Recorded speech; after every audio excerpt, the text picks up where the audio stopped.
નમસ્કાર ખેડૂત મિત્રો, હું મહેશ ભાદરકા. અત્યારે આપણે ત્રાકુડા ગામની અંદર તાલુકો ગોંડલ અને જિલ્લો રાજકોટ હાર્દિકભાઈ ઠુમરની વાડીમાં જર્મન સીડ કંપનીના તરબૂચ અમૃત જોવા માટે આવ્યા છીએ. આજે તારીખ છે 5/8/2025 અને વાવેતરની તારીખ છે 4/6/2025. આજે 61 દિવસ કમ્પ્લીટ થયા છે અને આજે હાર્વેસ્ટિંગ ચાલુ છે. તો આપણે લાઈવ પ્લોટ જે જોઈ રહ્યા છીએ એમાં આપણે હારે પ્રગતિશીલ ખેડૂત પંકજભાઈ ઠુમર પણ છે, હાર્દિકભાઈ ઠુમર પણ છે અને સંજયભાઈ પટેલ પણ આપણે હારે છે, એ વેપારી છે. અને આજે જે તરબૂચનું હાર્વેસ્ટિંગ ચાલુ છે તો આમાં જર્મન સીડના તરબૂચ જે અમૃત વાવેલા છે એમાં કેટલા ફાયદા છે અને કેટલું ઉત્પાદન મળશે અને શું ભાવથી વેચાણા છે આપણે એમને જ પૂછીએ. તો પહેલું પરિચય લઈએ આપણે ખેડૂત હાર્દિકભાઈનો. રામ રામ. આપણે આટલા જે જર્મન સીડ કંપનીના તરબૂચ અમૃત વાવેલા છે તો તમને આમાં શું બેનિફિટ મળ્યો? મને તો બહુ સારું લાગ્યું. ઊંચાવાથી બોલો.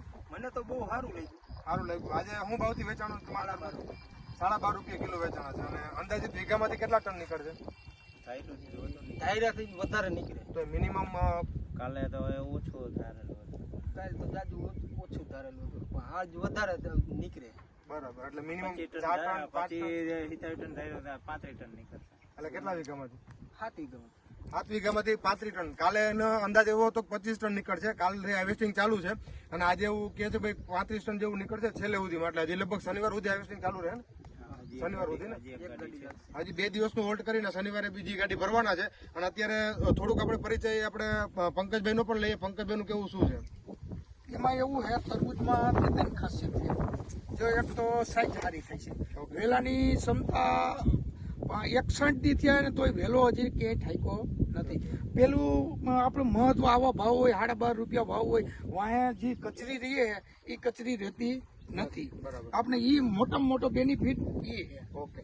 અને બીજું 61 દિવસમાં વહેલો નથી પડ્યો. બીજું આ વાવેતર છે ચોમાસાનું છે, બરોબર? ચોમાસાની અંદર જો આટલું ફ્રૂટ લાગવું એટલે એ સારી બાબત કહેવાય ને. તો અત્યારે તમે લાવવા જોઈ શકો છો ચોમાસાની અંદર પણ જો વીઘાની અંદર 5 થી 6 ટ્રાન્સપોર્ટિંગ. ના ટ્રાન્સપોર્ટિંગ ક્યાંનું ભર્યું સાહેબ આજે આપણે? કાશ્મીરનું ટ્રાન્સપોર્ટિંગ છે. અને અહીંથી ગાડી ડાયરેક્ટ લોડ થઈ અને ટૂંકમાં કાશ્મીર જવાની.